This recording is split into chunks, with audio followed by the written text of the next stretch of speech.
આ બોલવામાં થોડું કટાક્ષ છે, પણ આ ભગવાનનું અપમાન છે. હિન્દુઓએ સૌથી પહેલા પોતાના ભગવાનની રિસ્પેક્ટ કરવી પડશે. હું જાણું છું કે મારી આ વાતથી ઘણા બધા સહેમત નહીં હોય, પણ આ કહેવું ખૂબ જરૂરી છે. આપણે સૌએ જોયું જ છે કે લોકો ભગવાનની મૂર્તિ ગમે ત્યાં મૂકીને ચાલ્યા જાય છે, ઝાડ નીચે, નદી કિનારે અને ઘણીવાર તો કચરાપેટી પાસે, પણ કોઈને પરવા નથી હોતી. લોકો બસ પ્રસાદ ચડાવે છે, પ્રસાદ લઈ લે છે અને નીકળી જાય છે. કોઈ તેને સાફ નથી કરતું. આપણે ભગવાનના ફોટા એવી ટાઇલ્સ પર લગાવીએ છીએ જ્યાં લોકો રોજ પગ મૂકીને ચાલે છે. કપ પર, મગ પર પ્રિન્ટ કરાવીએ છીએ જ્યાં ચા કોફીના ડાઘ લાગે છે. કિચેન પર લગાવીએ છીએ જે ખિસ્સામાં આમ તેમ અથડાતું રહે છે, ફગતું રહે છે. કેલેન્ડર પર લગાવીએ છીએ જે વર્ષ પૂરું થતા જ કચરાપેટીમાં ફેંકી દઈએ છીએ.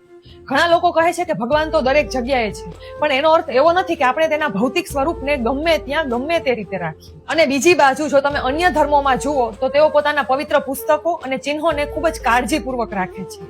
કુરાનને તેઓ ક્યારેય જમીન પર નથી રાખતા, બાઇબલને ખૂબ જ કાળજીપૂર્વક હેન્ડલ કરે છે અને ક્રોસને પણ ખૂબ જ કાળજીપૂર્વક પહેરે છે, ગમે તેમ નથી પહેરતા.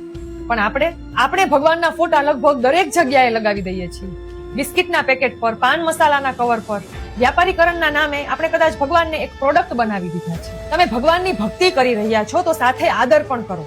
જો મૂર્તિ સ્થાપિત કરી રહ્યા છો તો તેની જાળવણી પણ કરો, તેને સાફ કરો, નિયમિત પૂજા કરો અને તેને કોઈ પ્રતિષ્ઠિત જગ્યાએ રાખો.